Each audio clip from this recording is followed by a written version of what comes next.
ka, dakilang biyayang pangako niya, sumilay na. Dakilang biyayang pangako niya, sumilay na. Simulan natin ang ating pagdiriwang sa ngalan ng Ama at ng Anak at ng Espiritu Santo. Amen. Ang pagpapala ng ating Panginoong Heso Kristo, ang pag-ibig ng Diyos Ama at ang pakikipagkaisa ng Espiritu Santo naway sumainyong lahat. At sumaiyo rin. Mga kapatid, tinipon tayo bilang kaanib ng angka ng Diyos. Kaya dumulog tayo sa mawaing Panginoong nagpapatawad ng lubos. Sinugong tagapagpagaling sa mga nagsisisi, Panginoon, kaawaan mo kami. Panginoon, kaawaan mo kami. Dumating na tagapag-anyayang mga makasalanan ay magsisi, Kristo, kaawaan mo kami. Kristo, kaawaan mo kami. Nakaluklok ka sa kanan ng Diyos Ama para ipamagitan kami.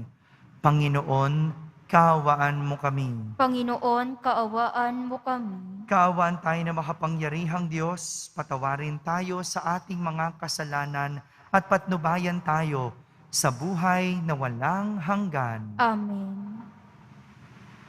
Manalangin tayo. Ama naming makapangyarihan, tanang pinakamabuti ay iyong tinataglay. Gawin mong sa aming kalooban ay manuot ang pag-ibig sa iyong ngalang dakila at bantog, upang sa pag-unlad ng aming pagsunod sa pananampalatayang iyong ipinagkaloob, mapagyaman mo ang kabutihang iyong inihandog, at ang iyong pinagyaman ay mapanatili mong lubos sa iyong pagsubaybay sa amin at pagkupkop. Sa pamamagitan ni Jesucristo, kasama ng Espiritu Santo, magpa sa walang hanggan. Amen. Pagbasa mula sa unang sulat ni Apostol San Pablo sa mga taga-Tesalonika. Mga kapatid, ibig naming malaman ninyo ang katotohanan tungkol sa mga namatay na, nang hindi kayo magdalamhati tulad ng mga taong walang pag-asa. Naniniwala tayong si Jesus ay namatay at muling nabuhay. Kaya naman, naniniwala tayong bubuhayin din ng Diyos ang lahat ng namatay na nananalig kay Jesus upang isama sa Kanya. Ito ang aral ng Panginoon na sinasabi namin sa inyo. Pagparito ng Panginoon, tayong mga buhay ay hindi mauuna sa mga namatay na. Sa araw na yaon, kasabay ng malakas na utos, ng tinig ng arkanghel, at ng tunog ng trompeta ng Diyos, bababa ang Panginoon mula sa langit. Bubuhayin muna ang mga namatay na nanalig kay Kristo. Pagkatapos, tayong mga buhay pa ay titipunin niya sa ulap at isasama sa mga binuhay upang salubungin sa papawirin ang Panginoon. Sa gayoy, makakapiling niya tayo magpakailanman. Kaya nga, mag-aliwan kayo sa pamamagitan ng mga aral na ito. Ang salita ng Diyos. Salamat sa Diyos. Panginooy paririto upang hatulan niya tayo. Panginooy paririto upang hatulan niya tayo. Purihin ang Panginoon, awitan ng bagong awit. Panginooy papurihan nitong lahat sa daigdig. Kahit sa ay ipahayag na ang poon ay dakila, sa madla ay ipahayag ang dakila niyang gawa. Panginooy paririto upang hatulan niya tayo. Ang poon ay tunay na dakila, marapat na papurihan. Higit sa sino mang Diyos, siya'y dapat katakutan. Ang Diyos ng sanlibutan pawang mga Diyos-Diyosan. Ang poon lang ang may likha ng buong sangkalangitan. Panginooy paririto upang hatulan niya tayo. Lupa't langit ay magsaya, umugong ang kalaliman. Lahat kayo na nilikhang nasa tubig ay magdiwang. Ang bukirin at ang lahat ng naroon ay sumigaw. Pati mga punong kahoy sa galak ay mag-awitan. Panginooy paririto upang hatulan niya tayo. Ang poon ay pupurihin pagkat siya ay daratal. Paririto sa daigdig upang lahat ay hatulan. Tapat siya kung humatol at lahat ay pantay-pantay. Panginooy paririto upang hatulan niya tayo.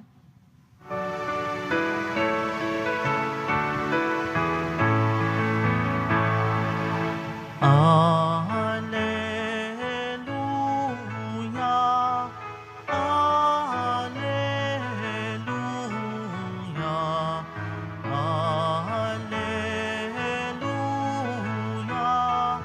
alleluia, alleluia.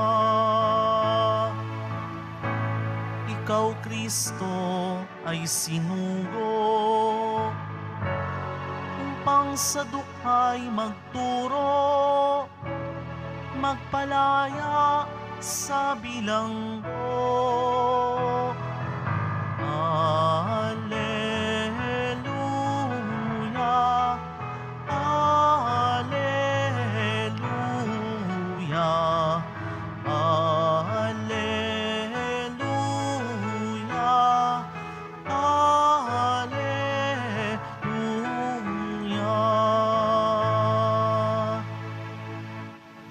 Sumainyo ang Panginoon. At sumaiyo rin. Ang mabuting balita ng Panginoon ayon kay San Lucas. Papuri sa iyo, Panginoon.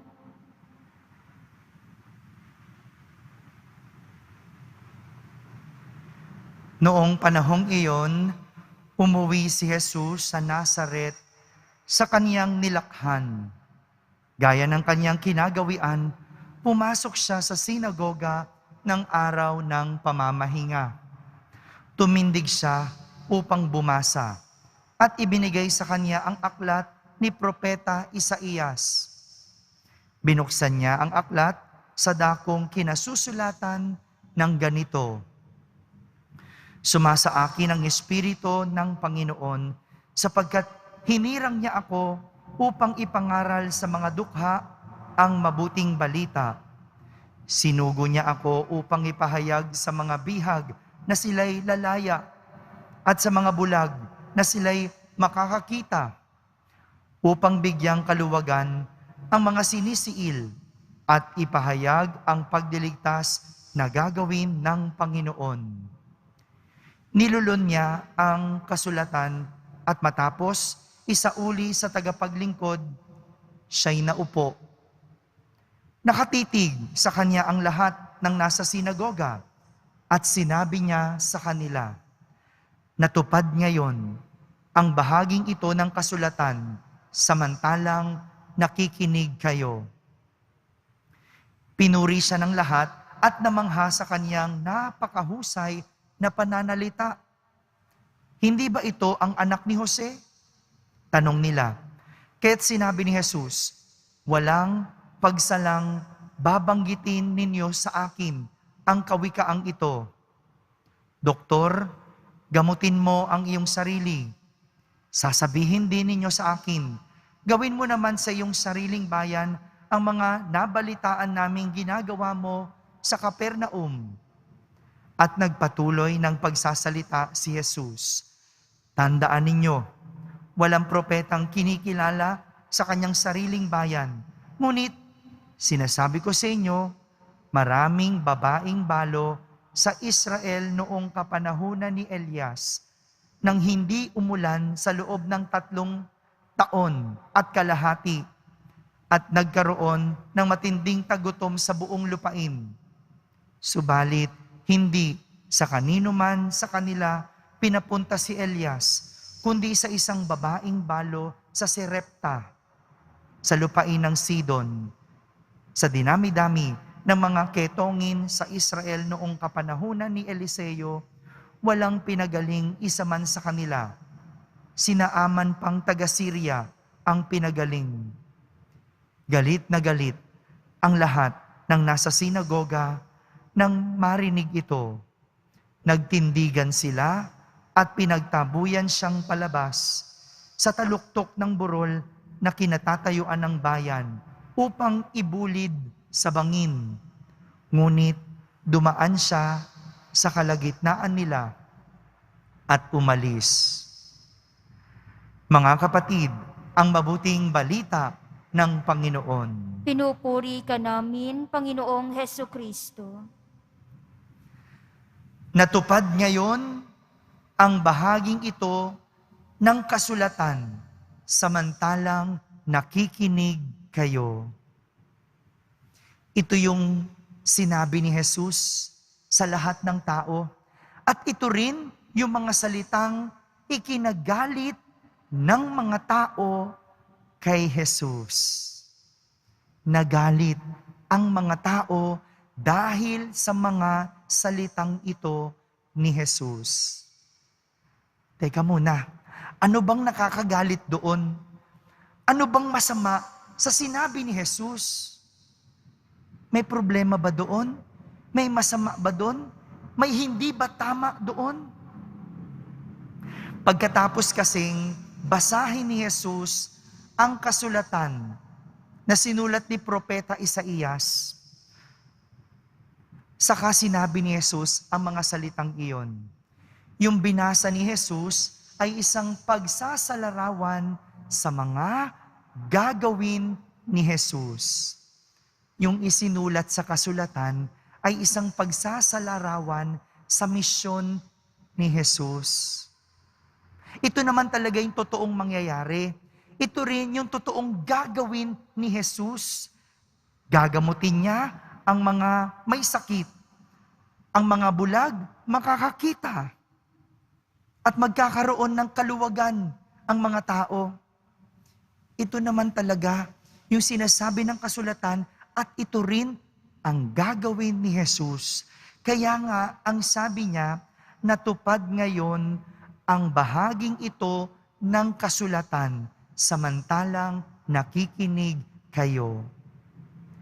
Pero dahil ayaw maniwala ng mga tao, dahil hindi makapaniwala ang mga tao na makapagpapagaling si Jesus, na kayang gawin ni Jesus ang lahat ng sinabi ng kasulatan, nagalit sila, nainis sila, at sa galit nila, ipinagtabuyan nila si Jesus.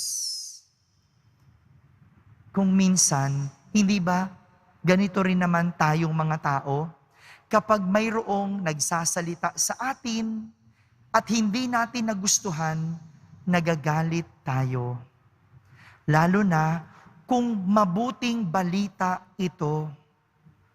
Lalo na kung mabuti at pangaral ang sinasabi sa atin. O di ba? Nagagalit yung mga nangangalunya kapag sinasabihan sila na iwan mo na yung kabit mo. Naiinis, hindi ba? Kapag sinasabing huwag kang nanloloko ng tao. Hindi ba? Nagagalit tayo kapag itinatama tayo. Kapag pinagsasabihan tayo ng mabuti at ikabubuti natin. Marami sa atin, kahit wala namang masama sa sinabi, nagagalit at ikinaiinis natin. Yung iba, napipikon. Kaya, ang gagawin, babalikan, gagantihan yung taong nagsabi o nagsalita tungkol sa kanya. Nakakalungkot, sapagkat may mga ganitong klase ng tao na sa halip na magpasalamat at naturuan, napangaralan, nasabihan ng mabuting balita, yung iba, galit pa. Ano bang masama kung sabihin sa yung, mag-face mask ka naman, mag-face shield ka, o kaya mag-maintain ng physical o social distancing. Marami ang nagagalit kapag ganyan, maraming naiinis kapag pinagsasabihan ng ganyan, pero wala namang masama doon. Dalawang realidad ang nais ipakita sa atin ng Ebanghelyo. Una, Sadyang may mga taong nagagalit kapag pinapangaralan. Sadyang may mga taong naiinis kapag pinagsasabihan. Pero ang pangalawa, meron mga taong nangangaral. Merong mga taong nagkakalat pa rin ng mabuting balita kahit ikagagalit ito ng mga tao. Ito ang nais ipakita sa atin ng ating ebanghelyo ngayon. At mapapaisip ka na lang, kung walang taong mangangaral, kung walang taong magpapangalat ng mabuting balita, ano na lang kaya ang mangyayari sa mundo? Huwag nating hayaan na mapuno tayo ng kasamaan. Huwag nating ikasama ang mga taong nangangaral sa atin. At hari nawa, huwag tayong magsawang mangalat ng mabuting balita. Amen.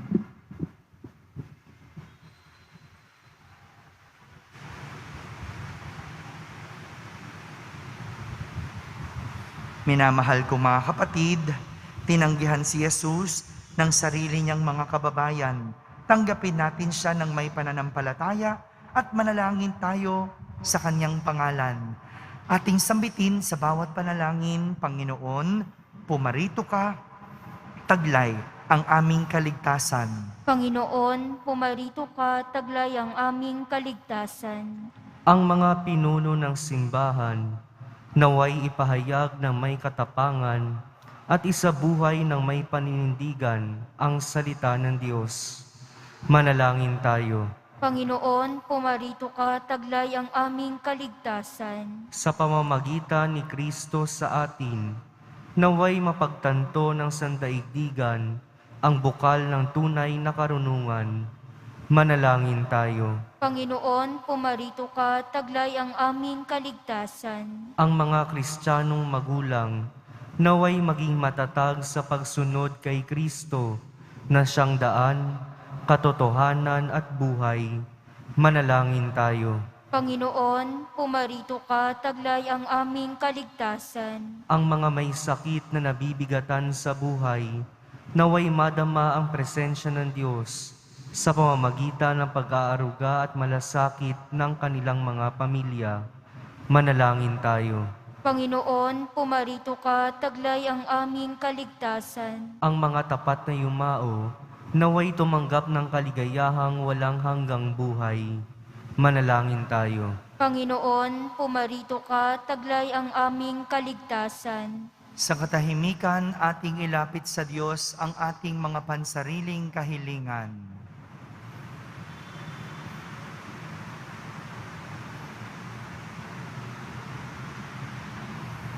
Manalangin tayo. Panginoon, pumarito ka, taglay ang aming kaligtasan. Makapangyarihang Ama, walang sino man sa amin ang makakalapit kay Kristo kung hindi mo ito ipinagkaloob. Gawin mo kaming iisa sa Kanya upang makapiling ka namin magpa sa walang hanggan. Amen.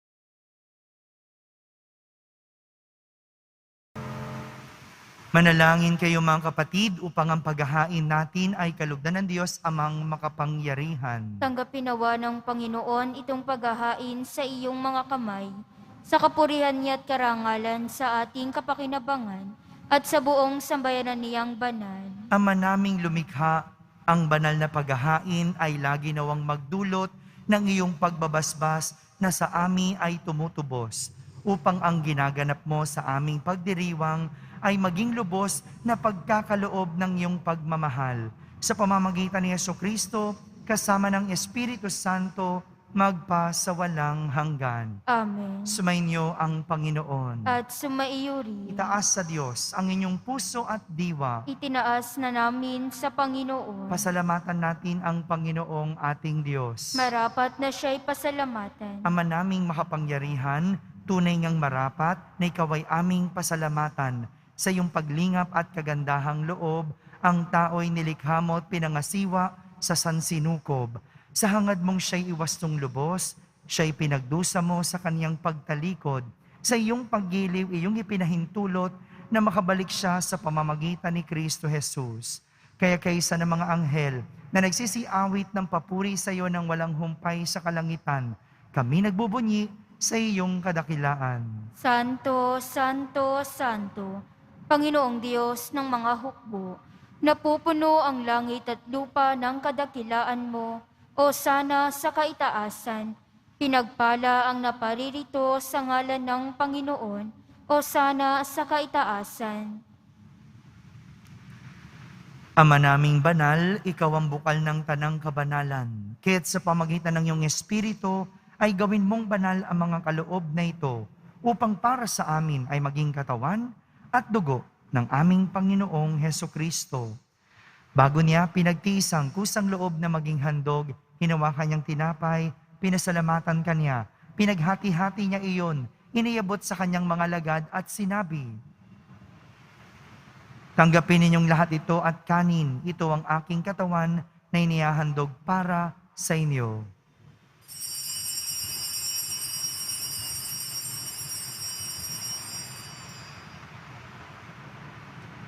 Kaya hindi naman matapos ang hapunan, hinawakan niyang kalis, muli kanyang pinasalamatan.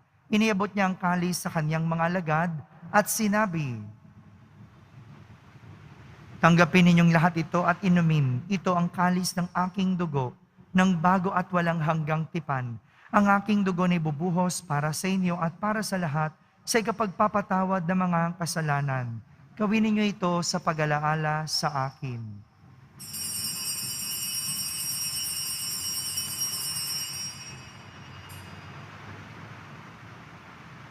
Ipagbunyi natin ang misteryo ng pananampalataya. Si Kristo'y namatay, si Kristo'y nabuhay, si Kristo'y babalik sa wakas ng panahon. Ama, ginagawa namin ngayon ang pag-alaala sa pagkamatay at muling pagkabuhay ng iyong anak, kaya't inaalay namin sa iyo ang tinapay na nagbibigay buhay at ang kalis na nagkakaloob ng kaligtasan.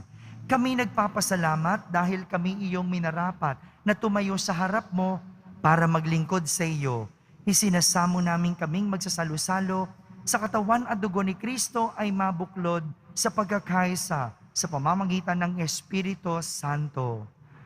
Ama, lingapin mong iyong simbahang laganap sa buong daigdig. Puspusin mo kami sa pag-ibig kaysa ni Francisco na aming Papa, ni Jose na aming Obispo at ng Tanang Kaparian. Alalahanin mo rin ang mga kapatid naming nahimlay, lalong-lalo na si Dani, nang may pag-asang sila'y muling mabubuhay. Gayon din ang lahat ng mga pumanaw. Kaawan mo sila at patuloyin sa iyong kaliwanagan. Kaawan mo at pagindapating kaming lahat na makasalo sa iyong buhay na walang wakas. Kaisa na mahal na Birheng Maria na Ina ng Diyos, ng kabiyak ng puso niyang si San Jose, kaysa ng mga apostol at ng lahat ng mga banal na namuhay dito sa daigdig ng kalugod-lugod sa iyo. May pagdiwang nawa namin ang pagpupuri sa kararangal mo sa pamamagitan ng iyong anak na aming Panginoong Hesukristo. Sa pamamagitan ni Kristo, kasama niya at sa Kanya, ang lahat ng parangal at papuri ay sa iyo, Diyos Amang makapangyarihan, kasama ng Espiritu Santo, magpa sa walang hanggan. Amen. Sa tagubilin ng mga nakahagaling na utos at turo ni Jesus na Panginoon natin at Diyos, ipahayag natin ng lakas loob. Ama namin, sumasalangit ka. Sambahin ang ngalan mo, mapasa amin ang kaharian mo. Sundin ang loob mo dito sa lupa para nang sa langit. Bigyan mo kami ngayon ng aming kakanin sa araw-araw at patawarin mo kami sa aming mga sala para ng pagpapatawad namin sa nagkakasala sa amin. At huwag mo kaming ipahintulot sa tukso at iadya mo kami sa lahat ng masama. Hinihiling namin kami iadya sa lahat na masama, pagkalooban ng kapayapaan araw-araw, iligtas sa kasalanan at ilayo sa lahat ng kapahamakan, samantalang aming pinananabikan ang dakilang araw ng pagpapahayag ng tagapagligtas naming si Heso Kristo. Sapagkat iyo ang kaharian at ang kapangyarihan at ang kapurihan magpakailanman. Amen. Panginoong Heso Kristo, sinabi mo sa iyong mga apostol, kapayapaan ang iniiwan ko sa inyo, ang aking kapayapaan ang ibinibigay ko sa inyo. Tunghayan mo ang aming pananampalataya at huwag ang aming pagkakasala. Pagkalooban mo kami ng kapayapaan at pagkakaisa ayon sa iyong kalooban, kasama ng Espiritu Santo, magpa sa walang hanggan. Amen. Ang kapayapaan ng Panginoon ay laging sumainyo. At sumaiyo rin. Magbigayin kayo ng kapayapaan sa isa't isa. Kapayapaan po para sa lahat. Kordero ng Diyos na nag-aalis ng mga kasalanan ng sanlibutan, maawa ka sa amin. Kordero ng Diyos na nag-aalis ng mga kasalanan ng sanlibutan, maawa ka sa amin. Kordero ng Diyos na nag-aalis ng mga kasalanan ng sanlibutan, ipagkaloob mo sa amin ang kapayapaan.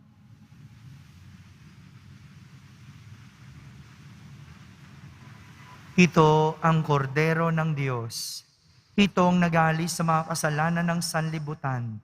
Mapalad ang mga inaaniyahan sa kanyang piging. Panginoon, hindi ako karapat-dapat na magpatuloy sa iyo, ngunit sa isang salita mo lamang ay gagaling na ako.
Angin tayo. Ama naming mapagmahal, kaming nagsalo-salo sa pagkain mong bigay ay humihiling ng lakas mong inilalaan upang ang kagandahang loob namin madagdagan sa pagdilingkod namin sa iyong kadakilaan na nagpapaalab sa pag-ibig namin sa kapwa-tao. Sa pamamagitan ni Jesucristo, kasama ng Espiritu Santo, magpa sa walang hanggan. Amen. Sumainyo ang Panginoon. At sumaiyo rin. Pagbabasbas ng Poong Yesus Nazareno. Mahal na Poong Yesus Nazareno, inihayag mo sa pamamagitan ng krus ang walang maliw na pag-ibig ng Diyos sa sangkatauhan. Pakinggan mo ang kahilingan ng iyong angkan na nagsusumamo sa iyo. Makamtanawan nila ang inyong katugunan at tanggapin ang kasagutan na may utang na loob na tinatanaw. Basbasan din po ninyo ang lahat na may karamdaman at nahihirapan. Sa pamamagitan ng bendisyon na ito, naway maalala nila ang mga pangako nila noon sa binyag na ikaw ang kanilang iibigin at pagdilingkuran bilang Panginoon magpa sa walang hanggan. Amen. At pagpalain kayo ng makapangyarihang Diyos, Ama, Anak, at Espiritu Santo. Amen. Tapos na po ang ating pagdiriwang, humayging taglay ang pag-ibig at kapayapaan ng Poong Jesus Nazareno. Salamat sa Diyos.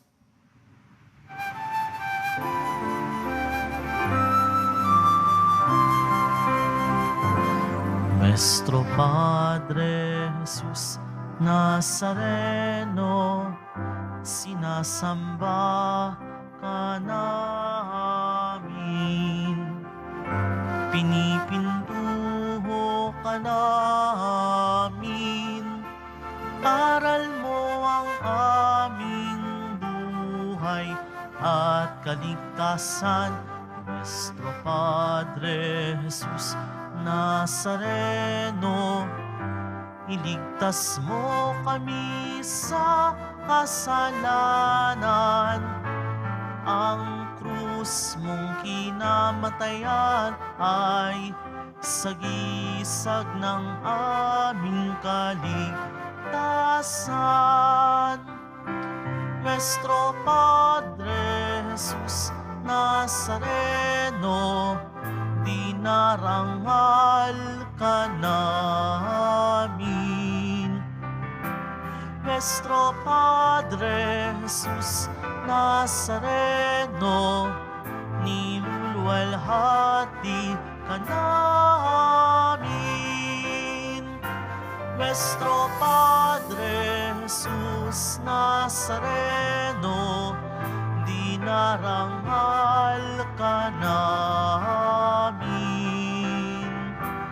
Nuestro Padre Jesus Nazareno, niluluwalhati